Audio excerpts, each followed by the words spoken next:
किसी फिल्म के शुरू में मुकेश का सीन हो या सिगरेट और गुटखे पर बना घिनौना फोटो, तंबाकू कितना खतरनाक है ये हमें बताने की पूरी कोशिश की जाती है। लेकिन क्या कभी आपने सोचा है कि भारत में जहर को सबसे पहले आखिर कौन लेकर आया? और अगर ये इतना ही खतरनाक है तो आखिर सरकार इसे बैन क्यों नहीं करती है? चलिए देखते हैं। कहानी शुरू होती है मुगलों से। मुगल दरबार में बादशाह अकबर आते हैं। उनकी तबीयत खराब थी और हकीम ने उन्हें आराम करने की सलाह दी, लेकिन फिर भी वो दरबार में आए क्योंकि आज का दिन खास था।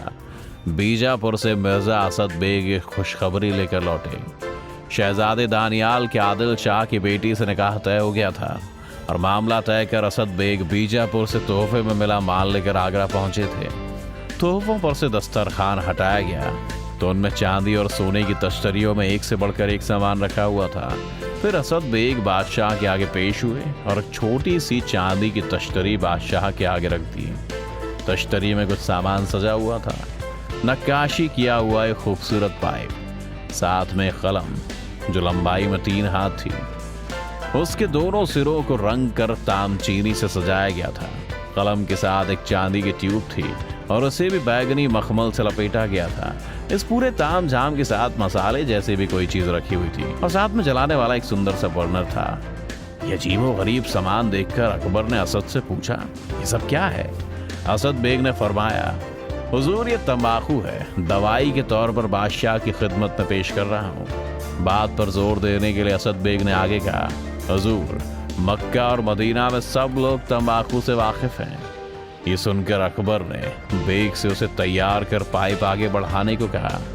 तंबाकू सुलगाकर बादशाह के आगे पेश किया गया और उन्होंने उसमें से 2-3 कश मारे। इसके बाद अकबर ने अपने शाही हकीम से तंबाकू के बारे में पूछा। उसने जवाब दिया कि भारत में अभी तक इसके इस्तेमाल की ज्यादा जानकारी नहीं है, लेकिन यूरोप के लोग इस बारे में बहुत कुछ जानते हैं। बादशाह अकबर ने इसके बाद कभी तंबाकू का सेवन नहीं किया, लेकिन मुगल भारत में तंबाकू की शुरुआत हो चुकी थी। अगले 1 दशक में तंबाकू के सेवन में इस कदर बढ़ोतरी हुई कि मुगल बादशाह जहांगीर को तंबाकू पर बैन लगाना पड़ा। इतिहास। आर्कियोलॉजिकल रिसर्च के मुताबिक तंबाकू का इस्तेमाल सबसे पहले 12,300 साल पहले नॉर्थ और सेंट्रल अमेरिका में हुआ था। 1492 में जब क्रिस्टोफर कोलंबस अमेरिका पहुंचा तो वहां के मूल निवासियों से उसे पहली बार तंबाकू मिला। इसके बाद जहाजी तंबाकू को वो यूरोप ले गए। ये दांत के दर्द और चोटों के इलाज में काम करता था और तब यूरोप में भी मान्यता बनी कि तंबाकू हर चीज का इलाज कर सकता है। माना जाता है कि भारत में तंबाकू पुर्तगालियों के साथ पहुंचा था। ऐतिहासिक रूप से तंबाकू की खेती का सबसे पहला जिक्र दक्षिण भारत में मिलता है। 1604 से 5 के आसपास विलियम मैथवॉल्ड नाम का ईस्ट इंडिया कंपनी का एक एजेंट हुआ करता था। उसने 17वीं सदी की शुरुआत में कोरोमंडल कोस्ट में तंबाकू की खेती की शुरुआत की और कुछ ही सालों में तंबाकू की खेती में व्यापक पैमाने पर इजाफा हुआ। साल 1622 आते आते कोरोमंडल का तंबाकू न केवल लोकल डिमांड पूरी कर रहा था, बल्कि इसे बर्मा तक निर्यात किया जाने लगा था। इसके अलावा 17वीं सदी की शुरुआत में सूरत में तंबाकू की खेती का जिक्र भी मिलता है। यानी भारत के 2 इलाके, आंध्र और सूरत के इलाकों में एक ही दौर में लेकिन अलग अलग तंबाकू की खेती की शुरुआत हुई। तंबाकू टैक्स। मुगल बादशाह औरंगजेब के समय तक तंबाकू टैक्स का एक बड़ा सोर्स बन चुका था। सिर्फ दिल्ली से मुगल खजाने को तब तंबाकू से 5,000 रुपया प्रतिदिन टैक्स का मिलता था। इस बात से आप खुद ही समझ सकते हैं कि पूरे हिंदुस्तान से बादशाह को कितना टैक्स मिलता होगा। ब्रिटिश ईस्ट इंडिया के फैक्ट्री रिकॉर्ड में भी भारत में तंबाकू के व्यापार का जिक्र मिलता है। 1619 से 1669 के बीच अंग्रेजों ने तंबाकू की लगातार खरीद फरोख्त की। सूरज में पोर्ट था, इसीलिए यहाँ से तंबाकू खरीद कर मिडिल ईस्ट तक भेजा जाता। दक्षिण में डच जहाजी तंबाकू का व्यापार किया करते थे और वहां से सुमात्रा और जावा द्वीपों तक तंबाकू का निर्यात किया जाता था। कीमत देखें तो आज के हिसाब से तब प्रति किलो तंबाकू की कीमत लगभग 920 रुपए पड़ती थी। ब्रिटिश और डच ट्रेड भारत में तंबाकू के व्यापार का सिर्फ एक छोटा सा हिस्सा था। जैसा कि हमने आपको पहले बताया कि जहांगीर के समय से ही भारत में तंबाकू की खपत बहुत बढ़ गई थी। 1630 तक आते आते खपत इस हद तक पहुंच गई थी कि सूरत के मुगल गवर्नर ने सूरत पोर्ट से तंबाकू के निर्यात पर प्रतिबंध लगा दिया। 1665 तक बंबई भी तंबाकू ट्रेड का एक बड़ा सेंटर बन गया था। पहले इलाका पुर्तगालियों के अधिकार में था। पुर्तगाली हर साल तंबाकू ट्रेड से 420 पाउंड कमा रहे थे।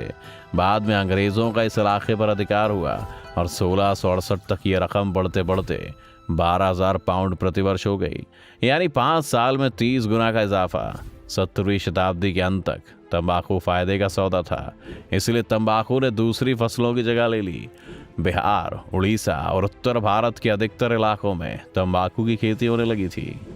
बीड़ी की शुरुआत 1800 आते आते हुक्के और पान के रूप में पूरे भारत में तंबाकू का सेवन होने लगा था। तंबाकू की एंट्री से 2 और इंडस्ट्रीज को फायदा मिला। शुरुआत में तंबाकू को हुक्के में डालकर पिया जाता था, इसलिए हुक्के और चिलम की मांग बढ़ी तो इसने धातु और मिट्टी के बर्तनों का व्यापार में भी इजाफा किया। इसलिए अमीर लोग सुंदर नक्काशी के हुक्कों का उपयोग करते थे, जबकि आम लोग चिलम और बीड़ी का उपयोग करते थे। भारत में बीड़ी की शुरुआत गुजरात के खेड़ा और पंचमहल जिलों से हुई, जहां मजदूरों ने बचे हुए तंबाकू को कचनार की पत्तियों में लपेटकर पीना शुरू किया।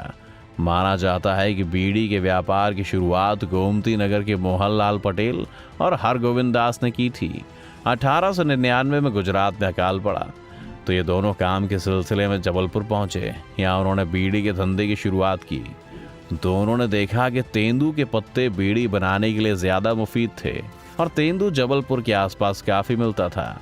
1899 में रेलवे का एक्सपेंशन हुआ तो बीड़ी का व्यापार और फैला। 1912 से 1918 के बीच विदर्भ, तेलंगाना और हैदराबाद में बीड़ी का व्यापार खूब फला फूला।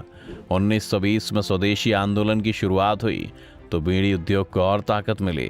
बीड़ी के मुकाबले सिगरेट को विदेशी माना जाता था, इसलिए बीड़ी का इस्तेमाल और बढ़ा। दूसरे विश्व युद्ध के दौरान बीड़ी भारतीय सैनिकों के राशन का हिस्सा हुआ करती थी। 1960 में जब भारत में पावरलूम आया तो बेरोजगारों को बीड़ी उद्योग में काम मिला। जब आधुनिक विज्ञान ने तंबाकू के हानिकारक प्रभावों को उजागर किया तो धीरे धीरे भारत में भी इसको लेकर जागरूकता फैली। 1975 में पहला सिगरेट एक्ट लाया गया, जिसके तहत सिगरेट पर वैधानिक चेतावनी की शुरुआत की गई। समय समय पर इस एक्ट में सख्ती बढ़ाई गई है और सरकार ने तंबाकू के उपयोग को कम करने के लिए और भी कई तरीके के प्रबंध लगाए। आपको जानकर हैरानी होगी कि 12.80 लाख भारतीय तंबाकू उत्पादों की वजह से सालाना मारे जाते हैं, यानी लगभग 3500 मौतें भारत में इसकी वजह से रोजाना होती हैं। आपको क्या लगता है कि सरकार को इस पर बैन लगाना चाहिए या नहीं? हमें कमेंट में ज़रूर बताएं। वीडियो अगर पसंद आई हो तो इसे लाइक और शेयर करें और चैनल को सब्सक्राइब करना ना भूलें।